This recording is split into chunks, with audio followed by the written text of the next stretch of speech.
ನವಗ್ರಹಗಳಲ್ಲಿ ಒಂದು ರಾಹು.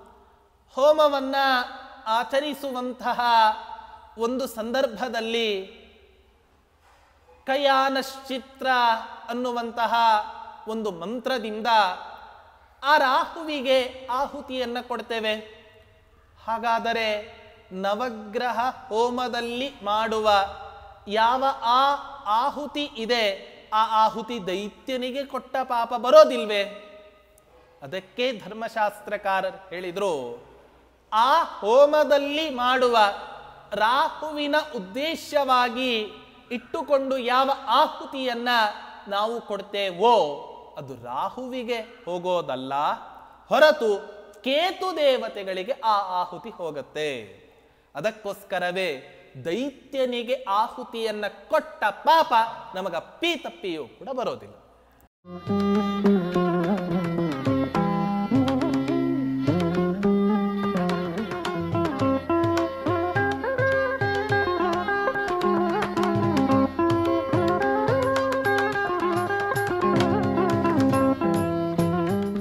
पूज्याय राघवेन्द्राय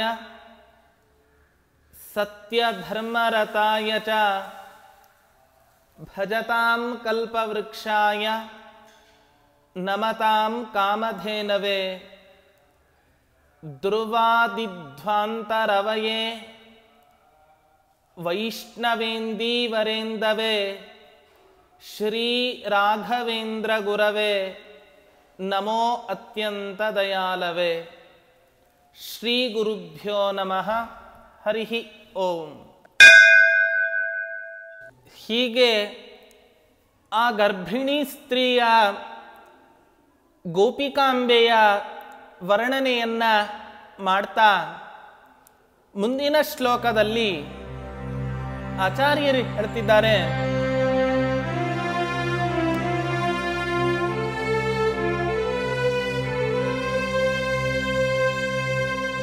न परं सदृशं प्रसन्नताद्यैर्धवलिं नापि तदाननात् सुधांशुः अकलङ्कतया वनो प्रसिद्धं सकलङ्केन कथं समत्वमेति.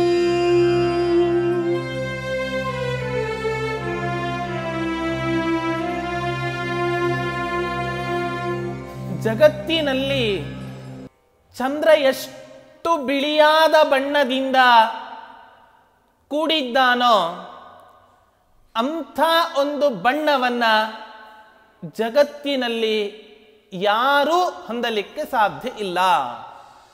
ಅನೇಕ ಕವಿಗಳು ವರ್ಣನೆಯನ್ನ ಮಾಡ್ತಾರೆ.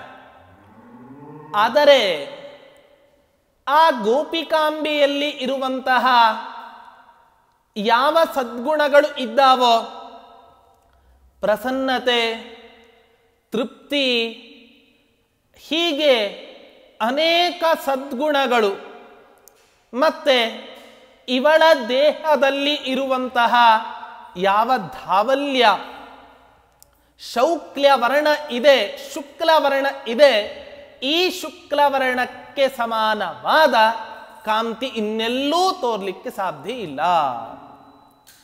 ಚಂದ್ರನಲ್ಲಿ ಇದೆ ಅಲ್ವಾ?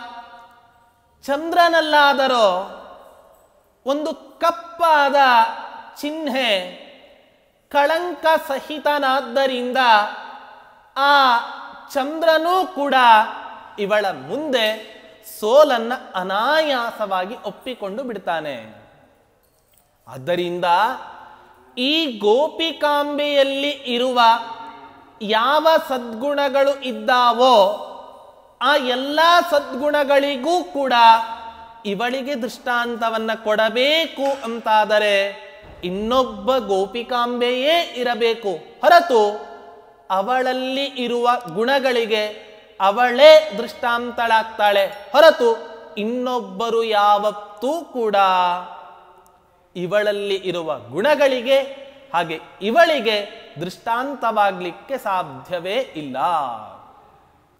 ವಾಲ್ಮೀಕಿ ಮಹರ್ಷಿಗಳು ಒಂದು ಮಾತನ್ನ ಹೇಳ್ತಾರೆ, ಜಗತ್ತಿನಲ್ಲಿ ಅತ್ಯಂತ ಘೋರವಾಗಿ ನಡೆದ ಯುದ್ಧ ಎಂದರೆ ರಘುಕುಲ ಶ್ರೇಷ್ಠನಾದ ಶ್ರೀರಾಮಚಂದ್ರನಿಗೂ ದೈತ್ಯೇಶ್ವರನಾದ ರಾವಣನಿಗೂ ನಡೆದ ಯುದ್ಧ ಇವತ್ತಿನ ತನಕವೂ ಕೂಡ ಆ ಯುದ್ಧವನ್ನು ಮೀರಿಸಲಿಕ್ಕೆ ಸಾಧ್ಯ ಆಗಿಲ್ಲ. ಅಷ್ಟು ಘೋರವಾಗಿ ನಡೆದ ಯುದ್ಧ ಆ ರಾಮ ರಾವಣರ ಮಧ್ಯೆ ನಡೆದ ಯುದ್ಧವಾಗಿದೆ. ಅದಕ್ಕೆ ಆ ವಾಲ್ಮೀಕಿ ಮಹರ್ಷಿಗಳು ಹೇಳ್ತಾರೆ, ರಾಮ ರಾವಣರಿಗೆ ನಡೆದ ಯುದ್ಧಕ್ಕೆ ದೃಷ್ಟಾಂತವನ್ನ ಯಾವುದನ್ನ ಕೊಡಬೇಕು? ನೋಡ್ತಾರೆ, ಅನೇಕ ಪದಾರ್ಥಗಳನ್ನು ನೋಡ್ತಾರೆ, ಆಕಾಶವನ್ನು ನೋಡ್ತಾರೆ, ಅತ್ಯಂತ ಉತ್ಕೃಷ್ಟ ಪದಾರ್ಥಗಳನ್ನು ನೋಡಿದರೂ ಕೂಡ ಆ ವಾಲ್ಮೀಕಿ ಮಹರ್ಷಿಗಳಿಗೆ ಸಮಾಧಾನ ಆಗಲಿಲ್ಲ. ಕೊನೆಗೆ ಅವರು ಹೇಳ್ತಾರೆ, ರಾಮ ರಾವಣಯೋರ್ ಯುದ್ಧಂ ರಾಮ ರಾವಣಯೋ ರಿವ. ರಾಮ ರಾವಣರ ಯುದ್ಧ ಹೇಗಿತ್ತು ಅಂದರೆ ರಾಮ ರಾವಣರಂತೆ ಇತ್ತು. ಹಾಗಾದ್ರೆ ಜಗತ್ತಿನಲ್ಲಿ ಅವರಿಬ್ಬರ ಮಧ್ಯೆ ನಡೆದ ಯುದ್ಧ ಇವತ್ತಿನ ತನಕವೂ ಕೂಡ ಮೀರಿಸಲಿಕ್ಕೆ ಸಾಧ್ಯ ಆಗಿಲ್ಲ ಅಂದರೆ ರಾಮ ರಾವಣರ ಯುದ್ಧ ಹೇಗಿತ್ತು ಅನ್ನೋದನ್ನ ನಾವು ಊಹೆ ಮಾಡ್ಕೋಬಹುದು. ನಾರಾಯಣ ಪಂಡಿತಾಚಾರ್ಯರು ತಮ್ಮ ಮಧ್ವವಿಜಯ ಎಂಬ ಆಚಾರ್ಯರ ಜೀವನ ಚರಿತ್ರೆಯನ್ನ ವರ್ಣನೆ ಮಾಡುವಂತಹ ಗ್ರಂಥದಲ್ಲಿ ವೇದವ್ಯಾಸ ದೇವರನ್ನ ವರ್ಣನೆ ಮಾಡ್ತಾರೆ ಒಂದು ಸರ್ಗದಲ್ಲಿ. ಹೇಗಿದ್ರು ವೇದವ್ಯಾಸ ದೇವರು? ವೇದವ್ಯಾಸ ದೇವರ ಕೈ ಕಾಲುಗಳು ಎಲ್ಲವೂ ಹೇಗಿತ್ತು ನೋಡ್ತಾರೆ.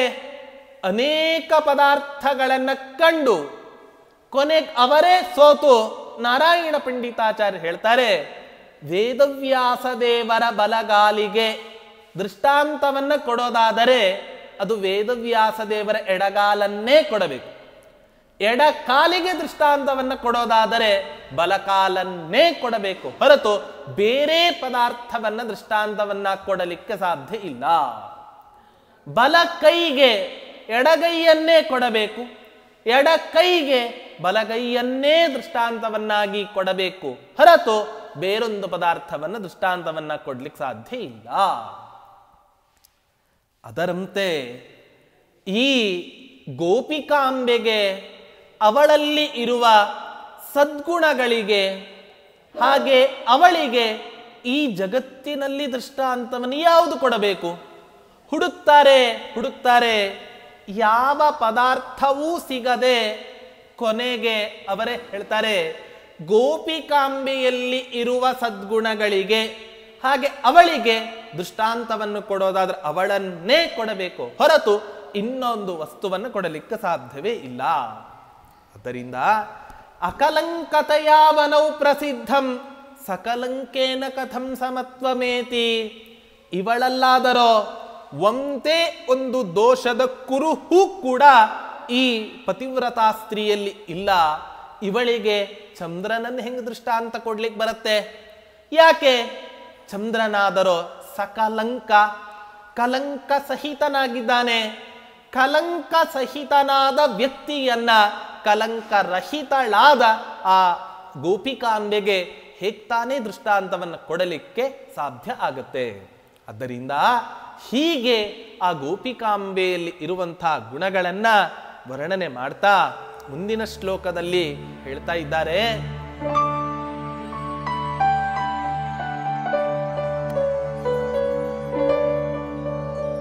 ಕೃಷತಾಜನಿ ಯಾವಲಗ್ನದೇಶೇ ವವೃಧೇಂಗಿ ಕತಿಚಿದ್ದಿನಾನ್ಯಶೇಷೇ ವಶತಾಂ ನಹಿ ಯಾತಿ ಮಧ್ಯ ಸಂಸ್ಥಾಪ್ಯುಪಚಾರೇಣ ವಿನಾ ಘನಾಶ್ರಿತಾಲ್ಪಾ.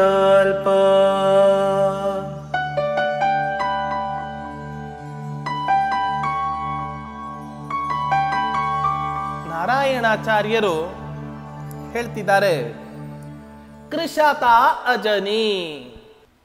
ಯಾವಾಗ ಗರ್ಭವನ್ನ ಧರಿಸಿದಳೋ ಆ ಸ್ತ್ರೀ ಅವತ್ತಿನಿಂದ ಅವಳ ದೇಹದಲ್ಲಿ ಸ್ವಲ್ಪ ಕೃಶ ಆಗಲಿಕ್ಕೆ ಉಂಟಾಯಿತು. ಯಾಕೆ ಅಂತ ಹೇಳಿದರೆ ಅದಕ್ಕೋಸ್ಕರ ಹೇಳ್ತಾ ಇದ್ದಾರೆ, ಗರ್ಭವನ್ನ ಧರಿಸೋದಕ್ಕಿಂತ ಮುಂಚೆ ಆ ಗೋಪಿಕಾಂಬೆಯಲ್ಲಿ ಮೊದಲು ಒಂದೇ ಒಂದು ಪ್ರದೇಶದಲ್ಲಿ ಮಾತ್ರ ಕೃಶತೆ, ತೆಳ್ಳಗಾಗಿದ್ಲಂತೆ ಅವಳು. ಯಾವಾಗ ಈ ಗರ್ಭವನ್ನ ಧರಿಸಿದಳೋ ಅವಾಗ ಆ ಕೃಶತೆ, ಆ ತೆಳ್ಳಗಾಗುವಿಕೆ ಇಡೀ ದೇಹವನ್ನೇ ವ್ಯಾಪಿಸಿಕೊಂಡು ಬಿಡ್ತು. ಯಾಕೆ? ಆ ಗರ್ಭವನ್ನು ಧರಿಸೋದಕ್ಕಿಂತ ಮುಂಚೆ ಅನೇಕ ಔಷಧೋಪಚಾರಗಳನ್ನು ಮಾಡಿ ಅವಳ ದೇಹವನ್ನ ಒಂದು ಸ್ಥಿಮಿತದಲ್ಲಿ ಇಟ್ಟುಕೊಂಡಿದ್ದಳಂತೆ ಅವಳು. ಆದರೆ ಗರ್ಭ ಧರಿಸಿದ ಮೇಲೆ ಪದಾರ್ಥಗಳನ್ನು ತಿನ್ನಲು ಆಸಕ್ತಿ ಇಲ್ಲ, ಆಸೆ ಇಲ್ಲ, ಏನೂ ತಿನ್ನೋದಿಲ್ಲ. ತಿಂದರೂ ಕೂಡ ವಾಂತಿಯಾಗುವಂತಹ ಒಂದು ವಿಷಮ ಪರಿಸ್ಥಿತಿ ಅವಳದ್ದಾಗಿತ್ತು. ಆದ್ದರಿಂದ ಆ ಗೋಪಿಕಾಂಬೆ ಇದರಿಂದ ಅತ್ಯಂತ ಕೃಶಳಾಗಿ ಕಾಣಿಸ್ತಾ ಇದ್ದಾಳೆ. ಅಂದ್ರೆ ಆ ಗೋಪಿಕಾಂಬೆಯ ಯಾವ ನಿತಂಬ ಪ್ರದೇಶಗಳು ಇದೆನೋ ಅದು ಮೊದಲು ಆ ಕೃಶತೆಗೆ ಆಶ್ರಯವಾಗಿತ್ತು. ಆದರೆ ಉಪಚಾರವನ್ನ ಮಾಡದೇ ಇದ್ದಾಗ ಅವಳ ನಿತಂಬ ಪ್ರದೇಶ, ಅವಳ ಇಡೀ ದೇಹವೇ ಸಂಪೂರ್ಣ ತೆಳ್ಳಗಾಗಿ ಹೋಯಿತು ಅಂತ ಈ ರೀತಿಯಾಗಿ ಕವಿಗಳು ಅತ್ಯಂತ ಚಮತ್ಕಾರದಿಂದ ವರ್ಣನೆಯನ್ನ ಮಾಡ್ತಾ ಇದ್ದಾರೆ. ಹೀಗೆ ವರ್ಣನೆಯನ್ನ ಮಾಡ್ತಾ ಮುಂದಿನ ಶ್ಲೋಕದಲ್ಲಿ ಹೇಳ್ತಾ ಇದ್ದಾರೆ,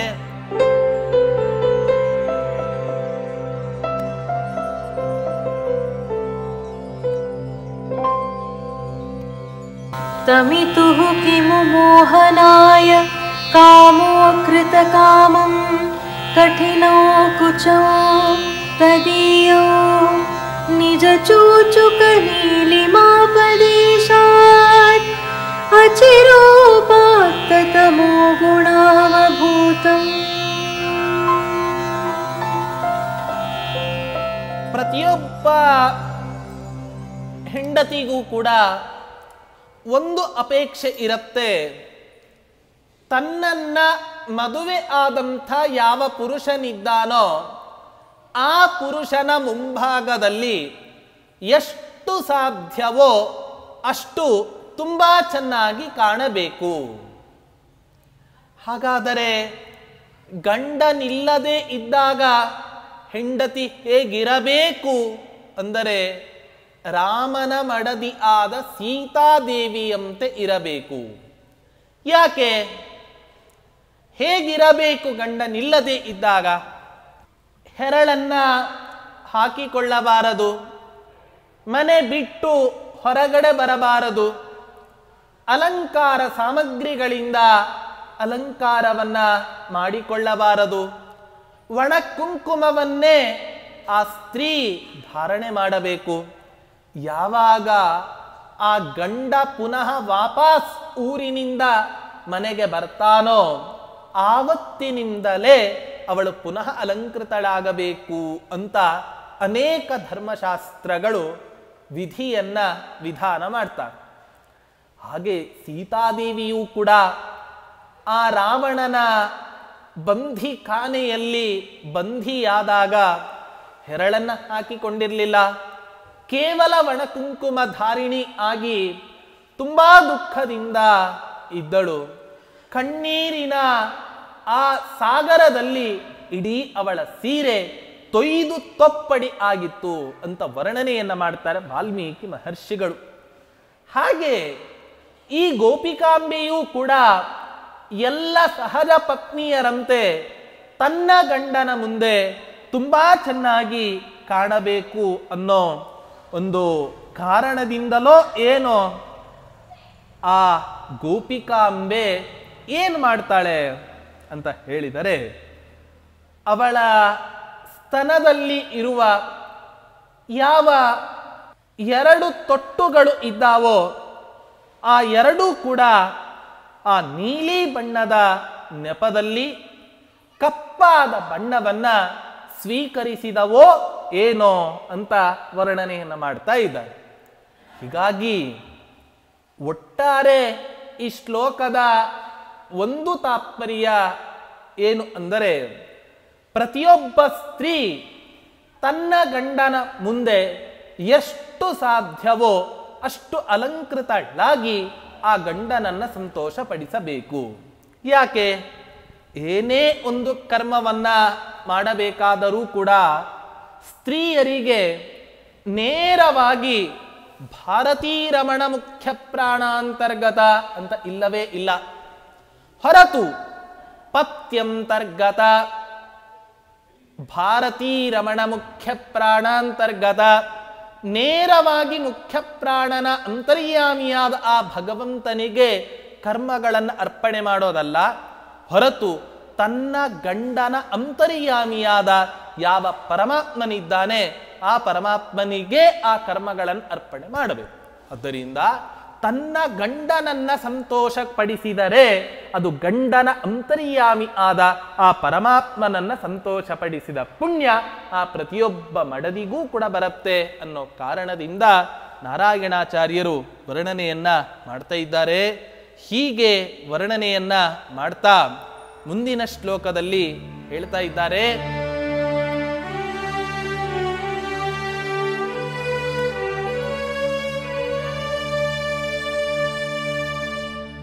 ಸಭಯೋ ವಿಧುರೇಶ ಸಂಹಿಕೇಯಾತ್ ಸ್ವಮಪಹೃತ್ಯ ನಿಗೂಹಿತುಂ ಪ್ರವತ್ತಃ ನಿಜಲಕ್ಷ್ಮನಿರಸ್ಯ ರೋಮರಾಜಿಂ ನಿಭೃತೋ ಗರ್ಭಮುಪೇಯಿವಾನಮುಷ್ಯಾಃ.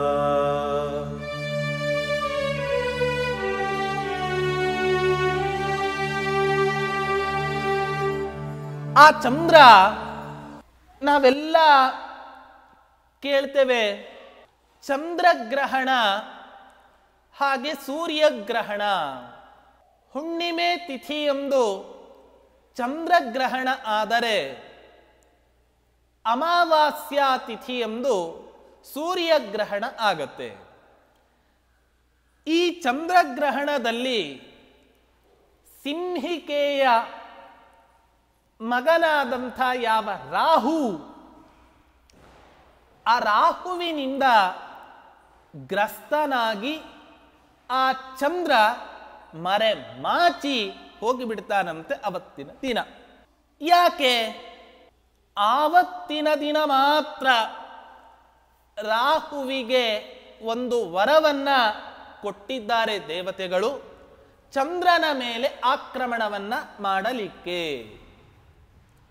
ಹೀಗಾಗಿ ಚಂದ್ರನ ಮೇಲೆ ಆಕ್ರಮಣವನ್ನ ಮಾಡಿದಾಗ ರಾಹುವಿನ ದಾಳಿಯನ್ನ ತಪ್ಪಿಸಿಕೊಳ್ಳೋದಕ್ಕೋಸ್ಕರ ಯಾವ ರೀತಿ ಆ ಚಂದ್ರ ಮರೆ ಮಾಚಿ ಹೋಗ್ತಾನೋ ಅದೇ ರೀತಿಯಾಗಿ ನೋಡಿ, ರಾಹು ಅನ್ನುವಂಥವನು ಒಬ್ಬ ದೈತ್ಯ.